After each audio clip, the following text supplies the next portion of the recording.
ನಮಸ್ಕಾರ ಸ್ನೇಹಿತರ. 500 ರೂಪಾಯಿ ನೋಟ್ ಅನ್ನ ಹೊಂದಿರತಕ್ಕಂತವರಿಗೆ ಕೇಂದ್ರದಿಂದ ಬಿಗ್ ಶಾಕ್ ಅಂತಾನೆ ಹೇಳ್ಬೋದು. ಬಿಗ್ ಶಾಕ್ ಅನ್ನೋಕ್ಕಿಂತನೂ ಒಂದು ಸೂಚನೆ ಕೊಡ್ತಾ ಇದೆ ಸರ್ಕಾರ ಅಂತ ಹೇಳ್ಬೋದು.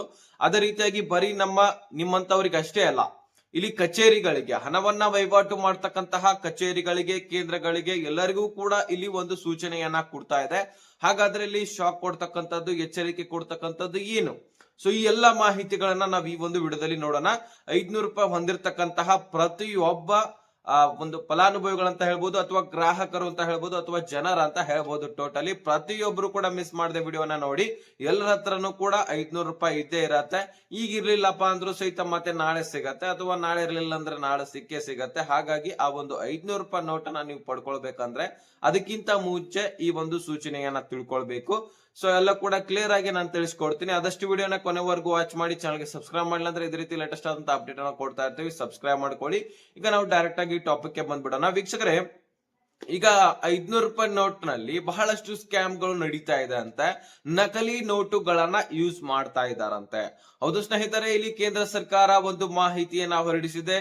ಇಲ್ಲಿ ಬಹಳಷ್ಟು ಕಡೆ ಈಗ ಪ್ರಕರಣಗಳು ದಾಖಲೆ ಆಗಿದಾವಂತೆ. ಹಾಗಾಗಿ 500 ರೂಪಾಯಿ ನೋಟ್ ಅನ್ನ ಯಾರ್ಯಾರ ಕಡೆ ಇದಾವ್ ನೋಡಿ, ಅವ್ರ ಹತ್ರ ಸರಿಯಾಗಿ ಚೆಕ್ ಮಾಡ್ಕೊಂಡು ಆ ಒಂದು 500 ರೂಪಾಯಿ ನೋಟು ಒರಿಜಿನಲ್ ಅಥವಾ ಡೂಪ್ಲಿಕೇಟ್ ಅನ್ನುವಂಥದ್ದನ್ನ ನೋಡ್ಕೊಂಡು ನೀವು ತೆಗೆದುಕೊಳ್ಬೇಕಂತ ಸೂಚನೆಯನ್ನ ಕೊಟ್ಟಿದೆ. ಯಾಕಂದ್ರೆ ಬಹಳಷ್ಟು ಕಡೆ ಈ ರೀತಿ ಪ್ರಕರಣಗಳು ದಾಖಲೆ ಆಗಿದ್ದಾವೆ. ನಕಲಿ ನೋಟುಗಳು ಎಲ್ಲ ಕಡೆಯೂ ಕೂಡ ಸೇರ್ಪಡೆ ಆಗಿದಾವಂತೆ. ಹಾಗಾಗಿ ಗೃಹ ಸಚಿವಾಲಯ ಎಲ್ಲ ಕೇಂದ್ರಗಳಿಗೆ, ಸರ್ಕಾರಿ ಕೇಂದ್ರಗಳಷ್ಟೇ ಅಲ್ಲ, ಇಲ್ಲಿ ಎಲ್ಲ ಕೇಂದ್ರಗಳಿಗೂ ಕೂಡ, ಇಲ್ಲಿ ಖಾಸಗಿ ಕೇಂದ್ರಗಳಿಗಾಗಿರ್ಲಿ ಅಥವಾ ಸಾರ್ವಜನಿಕ ಕೇಂದ್ರಗಳಿಗಾಗಿರ್ಲಿ, ಎಲ್ಲರಿಗೂ ಕೂಡ ಒಂದು ವಹಿವಾಟು ಮಾಡುವಾಗ ಈ ಒಂದು ನೋಟ್ಗಳನ್ನ ಎಚ್ಚರಿಕೆಯಿಂದ ನೋಡ್ಕೊಂಡು ನೀವು ವಹಿವಾಟುಗಳನ್ನ ಮಾಡ್ಕೊಳ್ಳಿ. ಅದರಲ್ಲಿ ಈಗ ವೇಗವಾಗಿ ವಹಿವಾಟು ಮಾಡೋರು ಬಹಳಷ್ಟು ಜನ ಇರ್ತಾರೆ. ನಾವೆಲ್ಲೋ ಹೋಗ್ತಾ ಇರ್ತೀವಿ, ಬಟನ್ ಅಂತ ಹೇಳ್ಬಿಟ್ಟು ನೋಟನ್ನ ಕೊಟ್ಬಿಟ್ಟು ಅಥವಾ ನೋಟನ್ನ ತೆಗೆದುಕೊಂಡು ನಾವು ಖರೀದಿ ಮಾಡ್ಕೊಂಡು ಹೋಗ್ತಾ ಇರ್ತೀವಿ. ಅಂತದ್ರಲ್ಲಿ ಆ ಒಂದು ನೋಟು ನಕಲಿ ಆಗಿದ್ರೆ ನಮಗ್ ಗುರುತಿಡ್ಲಿಕ್ಕೆ ಆಗೋದಿಲ್ಲ. ಹಾಗಾಗಿ ಆ ಒಂದು ನಕಲಿ ನೋಟು ಅಥವಾ ಒರಿಜಿನಲ್ ನೋಟು ಅನ್ನುವಂಥದ್ದನ್ನ ಗುರುತು ಹಿಡಿಲಿಕ್ಕೆ ಒಂದು ಸೂಚನೆ ಕೂಡ ಇಲ್ಲಿ ಸರ್ಕಾರ ಕೊಟ್ಟಿದೆ. ರಿಸರ್ವ್ ಬ್ಯಾಂಕ್ ಆಫ್ ಇಂಡಿಯಾ ಅಂತ ನೋಟ್ ಮೇಲೆ ಇರುತ್ತೆ, ಹೌದಲ್ವಾ? ಅದರಲ್ಲಿ ರಿಸರ್ವ್ ಎನ್ನುವಂತಹ ಪದದಲ್ಲಿ ನೀವು ನಕಲಿ ಅಥವಾ ಒರಿಜಿನಲ್ ಅನ್ನುವಂಥದ್ದನ್ನ ಕಂಡು ಹಿಡ್ಕೊಳ್ಬಹುದಂತೆ. ಹಾಗಾಗಿ ಆ ಒಂದು ನೋಟ್ ಅನ್ನ ತೆಗೆದುಕೊಳ್ಳುವಾಗ ಪ್ರತಿಯೊಬ್ಬರು ಕೂಡ ರಿಸರ್ವ್ ಬ್ಯಾಂಕ್ ಆಫ್ ಇಂಡಿಯಾ, ಅದರಲ್ಲಿ ರಿಸರ್ವ್ ಎನ್ನುವಂತಹ ಪದವನ್ನ ನೋಡ್ಕೊಂಡು ನಕಲಿ ಇದೆಯಾ ಅಥವಾ ಒರಿಜಿನಲ್ ಇದೆಯಾ ಅನ್ನುವಂಥದ್ದನ್ನ ಕಂಡು ಹಿಡ್ಕೊಂಡು ನೀವು ಪಡ್ಕೊಳ್ಬಹುದು. ಇದು ಬಹಳಷ್ಟು ಕಡೆ ನಡೀತಾ ಇದೆ. ಇಲ್ಲಿ ಕೇಂದ್ರ ಸರ್ಕಾರ ಯಾರು ಒಂದು ವಹಿವಾಟುಗಳನ್ನ ಮಾಡ್ತಾ ಇದ್ದೀರಿ, ಅದರಲ್ಲಿ ಹೆಚ್ಚಿನ ಪ್ರಮಾಣದಲ್ಲಿ ವಹಿವಾಟು ಮಾಡ್ತಕ್ಕಂಥವ್ರಿಗಂತೂ ಇದು ಸೂಚನೆಯನ್ನ ಕೊಡ್ಲೇಬೇಕಾಗತ್ತೆ. ಸರ್ಕಾರ ಕೊಟ್ಟಿದ್ದೇನು ಕೂಡ. ಅದೇ ರೀತಿಯಾಗಿ ಯಾರು ಖಾಸಗಿ ವಲಯದಲ್ಲಿ ಹೆಚ್ಚಾಗಿ ವಹಿವಾಟು ಮಾಡ್ತಿರ್ತೀರಿ, ಸಾರ್ವಜನಿಕ ವಲಯಕ್ಕಿಂತನೂ ಖಾಸಗಿ ವಲಯದಲ್ಲಿ, ಆ ಒಂದು ವಲಯದಲ್ಲಿ ಯಾರ್ಯಾರು ನೀವು ಹಣವನ್ನ ವಹಿವಾಟು ಮಾಡ್ತಾ ಇರ್ತೀರಿ ಹೆಚ್ಚಾಗಿ, ಅಂತವರು ಮುಖ್ಯವಾಗಿ ಎಚ್ಚರಿಕೆಯಿಂದಿರಿ. ಯಾಕಂದ್ರೆ ಸರ್ಕಾರಿ ಕಚೇರಿಗಳಲ್ಲಿ ವಹಿವಾಟು ಮಾಡಿದ್ರೆ ಅಷ್ಟೊಂದು ನಕಲಿ ನೋಟ್ಗಳು ಸಿಗೋದಿಲ್ಲ. ಯಾಕಂದ್ರೆ ಅಲ್ಲಿ ಎಲ್ಲಾ ಕೂಡ ಚೆಕ್ ಮಾಡ್ಕೊಂಡು ಕೊಡ್ತಾ ಇರ್ತಾರೆ. ಈ ಕಡೆ ಖಾಸಗಿ ವಲಯದಲ್ಲಿ ಖುದ್ದಾಗಿ ತಾವೇ ನಕಲಿ ನೋಟ್ಗಳನ್ನ ಕೊಡ್ಬೇಕಂತ ಬಯಸ್ಕೊಂಡು ಕೊಟ್ಟಿರ್ತಾರೆ. ಆದ್ರೆ ಆ ರೀತಿನೂ ಕೂಡ ನಡೀತಾ ಇರತ್ತೆ. ಅದಕ್ಕೋಸ್ಕರ ಹೇಳ್ತಾ ಇದ್ದೀನಿ, ಸರಿಯಾಗಿ ಚೆಕ್ ಮಾಡ್ಕೊಂಡು ಆ ಒಂದು ಒರಿಜಿನಲ್ ನೋಟ ಅಥವಾ ನಕಲಿ ನೋಟ ಅನ್ನುವಂಥದ್ದನ್ನ ಸರಿಯಾಗಿ ನೋಡ್ಕೊಂಡು ವಹಿವಾಟುಗಳನ್ನ ಮಾಡಿ ಅಂತ ಹೇಳ್ಬಿಟ್ಟು ಕೇಂದ್ರ ಗೃಹ ಸಚಿವಾಲಯ ಇಲ್ಲಿ ನಿಮಗೆ ಸೂಚನೆಯನ್ನ ಕೊಟ್ಟಿದೆ.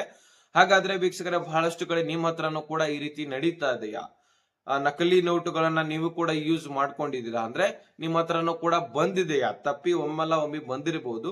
ಬಂದಿದ್ದೆ ಆದ್ರೆ ಕಮೆಂಟ್ ಮಾಡಿ ತಿಳಿಸಿ. ನಿಮ್ಮ ಊರು, ಜಿಲ್ಲೆ ಯಾವ್ದು ಅನ್ನುವಂಥದ್ದನ್ನ ಅದು ಕೂಡ ಕಮೆಂಟ್ ಮಾಡಿ ತಿಳಿಸಿ. ಈ ರೀತಿ ಬಹಳಷ್ಟು ಕಡೆ ಆಗಿದೆ ಅಂತೆ. ಹಾಗಾಗಿ ಇಲ್ಲಿ ಗೃಹ ಸಚಿವಾಲಯ ಒಂದು ನೋಟಿಸ್ ಅನ್ನ ಹೊರಡಿಸಿ ಪ್ರತಿಯೊಂದು ಕೇಂದ್ರಗಳಲ್ಲಿ ಎಚ್ಚರಿಕೆಯನ್ನ ವಹಿಸಿದೆ. ಅದೇ ರೀತಿಯಾಗಿ ಜನರಿಗೆ ಮುಖ್ಯವಾಗಿ ಎಚ್ಚರಿಕೆಯನ್ನ ವಹಿಸಿದೆ.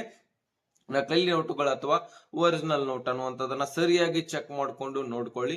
ಯಾಕಂದ್ರೆ ಬಹಳಷ್ಟು ಕಡೆ ಈ ರೀತಿ ಪ್ರಕರಣಗಳು ದಾಖಲೆ ಆಗಿರುವಂತಹ ಕಾರಣಕ್ಕಾಗಿ ನಾವು ಕೂಡ ತಿಳಿಸಬೇಕಾಗಿತ್ತು ನಿಮಗೆ ಇದ್ರ ಬಗ್ಗೆ. ಯಾಕಂದ್ರೆ ಬಹಳಷ್ಟು ಜನ 500 ರೂಪಾಯಿ ದುಡಿಬೇಕಂದ್ರೆ ಒಂದ್ ದಿನ ದುಡಿತಾರೆ. ಅಂತದ್ರಲ್ಲಿ ನಕಲಿ ನೋಟುಗಳು ತೆಗೆದುಕೊಂಡು ಆ ಕ್ಷಣ ಮುಗ್ದಿರತ್ತೆ. ಆ ಒಂದು ನಿಮ್ಮ ನೋಟೇ ಇದೆ ಅಂತ ಹೇಳ್ಬಿಟ್ಟು ಕುಂತ್ಕೊಂಡ್ರೆ ಆ ಒಂದು ನೋಟ್ ನಡೆಯಲ್ಲ. ಈ ಕಡೆ 500 ರೂಪಾಯಿ ಕೂಡ ಲಾಸ್ ಆಗತ್ತೆ. ಹಾಗಾಗಿ ಪ್ರತಿಯೊಬ್ರು ಕೂಡ ಸರಿಯಾಗಿ ಚೆಕ್ ಮಾಡ್ಕೊಂಡು ವಹಿವಾಟುಗಳನ್ನ ಮಾಡಿ. ಇಷ್ಟು ನಿಮಗೆ 500 ರೂಪಾಯಿ ನೋಟದ ಬಗ್ಗೆ ಕೇಂದ್ರ ಸರ್ಕಾರ ಸೂಚನೆಯನ್ನ ಕೊಟ್ಟಿತ್ತು. ನಾವು ಕೂಡ ತಿಳಿಸಿದೀವಿ ಈ ಒಂದು ಅಪ್ಡೇಟ್ ಅನ್ನ ಪ್ರತಿಯೊಬ್ಬ ಸ್ನೇಹಿತರಿಗೆ. ಯಾಕಂದ್ರೆ 500 ರೂಪಾಯಿ ನೋಟ್ ಪ್ರತಿಯೊಬ್ಬರ ಹತ್ರನೂ ಕೂಡ ಇರುತ್ತೆ. ಎಲ್ಲರ ಹತ್ರನೂ ಕೂಡ ಶೇರ್ ಮಾಡಿ, ಅವ್ರಿಗೂ ಕೂಡ ಈ ಒಂದು ಅಪ್ಡೇಟ್ ಅನ್ನ ತಿಳಿಸಿ.